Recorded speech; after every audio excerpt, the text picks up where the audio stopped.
1/5। इसको आप माइनस कर दीजिए तो m की वैल्यू आपकी कितनी आ जाएगी 1/4 माइनस 1/m, तो this is equal to 25 minus 4, m की वैल्यू आपकी आ गई 1/20। गुड मॉर्निंग बच्चों, कैसे हैं आप लोग। और आज हम लोग जेईई एडवांस 2024 पेपर 1 मैथ्स का पेपर डिस्कस करने जा रहे हैं। मैथ्स का पेपर 1 डिस्कस करेंगे। और आप लोग हमेशा याद रखिए, जब भी आप किसी एग्ज़ाम की प्रिपरेशन कर रहे हों तो आप लोगों को PYQ लगाना बहुत ज़रूरी है, जिससे कि आपको आइडिया लगता है कि आप जो पढ़ाई कर रहे हैं वो किस डायरेक्शन में जा रही है। तो इसलिए PYQ का करना बहुत ज़रूरी होता है। और जेईई एडवांस के तो PYQ इतने इंपॉर्टेंट रहते हैं क्योंकि आपको वहाँ पर हर क्वेश्चन में कुछ नया सीखने को मिलता है और वो आपको जेईई मेंस में भी हेल्प करते हैं। ठीक है, तो इसके हम लोग देखते हैं कि हमारे पास क्वेश्चन है। ये क्वेश्चन है हमारे पास, let x be a random variable and px denote करता है probability x take the value x। Suppose that the ये अगर x कोई पॉइंट किसी लाइन के ऊपर लाई करता है, lie on a fix straight line in the xy plane, ये उसने हमें उसकी प्रोबेबिलिटी दे रखी है। ठीक है, तो प्रोबेबिलिटी दे रखी है तो क्या है, यहाँ पर अगर हम लोग बात करें for example x is equal to x और ये इसकी प्रोबेबिलिटी दे रखी है, probability of x is equal to, ये उसने हमें इंफॉर्मेशन दे रखी है। कहता है कि जब x की वैल्यू 0 1 2 3 4 है तब वो लाइन के ऊपर लाई करता है, मतलब when x is equal to 0। तो हमको ये पता है कि स्ट्रेट लाइन की हमारी इक्वेशन क्या होती है, probability of x is equal to क्या दे रखा है, mx प्लस c दे रखा है। तो जब ये पॉइंट 0 होगा तो इसकी प्रोबेबिलिटी आपकी कितनी आ जाएगी, c आ जाएगी। When x is equal to 1 then m plus c, when x is equal to 2 तो इधर आपका आ जाएगा 2m plus c, when x is equal to 3 तो 4 तक आपको डिफाइन है, तो 3m plus c and fourth है इसके बाद 4m प्लस c। अदरवाइज और हर केस में इसकी जो प्रोबेबिलिटी है वो हमारी क्या है, 0 है, जब x कोई भी रियल नंबर होता है इन नंबर्स के अलावा।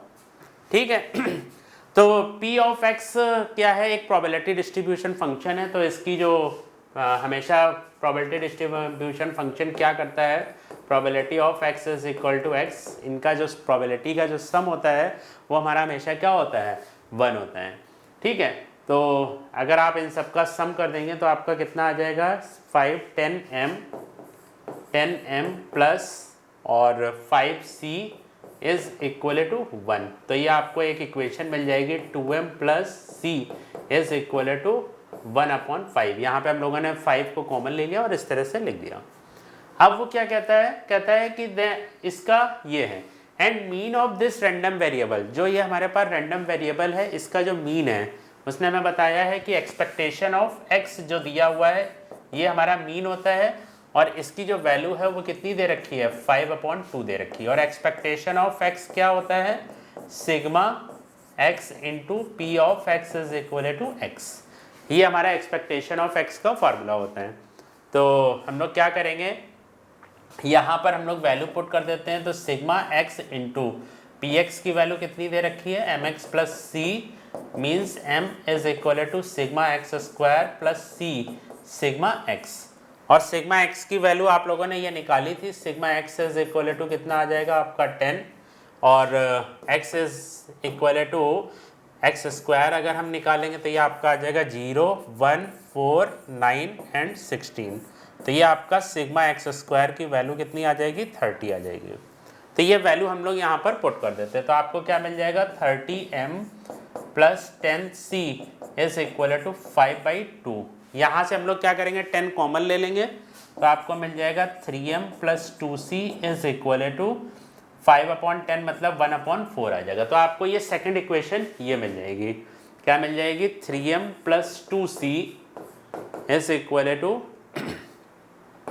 1/4 और सॉरी ये 1 आएगा, यहाँ पर 10 हम लोगों ने कॉमन लिया है तो यहाँ पर आपका 3m प्लस c आ जाएगा। और ये सेकंड इक्वेशन है, 2m plus c is equal to 1/5। इसको आप माइनस कर दीजिए तो m की वैल्यू आपकी कितनी आ जाएगी, 1/4 माइनस 1/m तो this is equal to 25 minus 4, m की वैल्यू आपकी आ गई 1/20।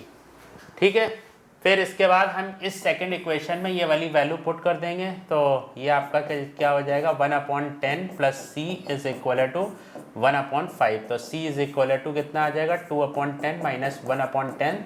दिस इज, इसको आप सिंपली जैसे सॉल्व करते हैं इस तरह से आप लोग क्या करेंगे, सॉल्व कर लेंगे। तो ये आपको m की वैल्यू मिल गई, कितनी मिल गई 1/20 मिल गई एंड दिस। अब इसके बाद कहता है कि इस रैंडम वेरिएबल का उसने जो हमें वेरिएंस दिया है, कितना दे रखा है वेरिएंस, अल्फा दे रखा है। तो इसका जो दे रखा है वो अल्फा दे रखा है। तो वेरिएंस ऑफ x का हमारा फार्मूला क्या होता है, variance of x is equal to expectation of x square minus expectation of x का होल स्क्वायर। तो वेरिएंस ऑफ x की वैल्यू ये दी हुई है, एक्सपेक्टेशन ऑफ x स्क्वायर हमको फाइंड आउट करना है, और एक्सपेक्टेशन ऑफ ये हमें दे रखा है कितना 5, ये जो वैल्यू दे रखी है मीन की वैल्यू हमें दे रखी है 5/2। तो ये आपके पास आ जाएगा 5/2 का होल स्क्वायर। और c की वैल्यू भी हम लोगों ने फाइंड आउट कर रखी है, c की वैल्यू हमारी कितनी है यहाँ पर, c की वैल्यू 1/10 और m की वैल्यू भी हमारे पास, c की value 1/10, m is equal to 1/20। तो ये सारी हमें इंफॉर्मेशन दे रखी है।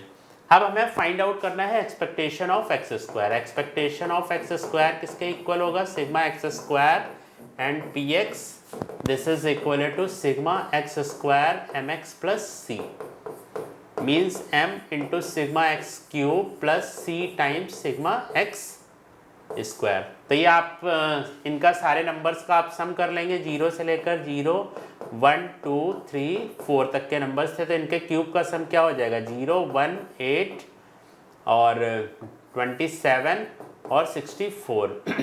तो ये 35 100 आ जाएगा। तो 100m और प्लस सिग्मा एक्स स्क्वायर की वैल्यू कितनी हमारी आई थी पीछे 30c आ रही थी। तो ये हमारे पास एक्सपेक्टेशन ऑफ x आ गया।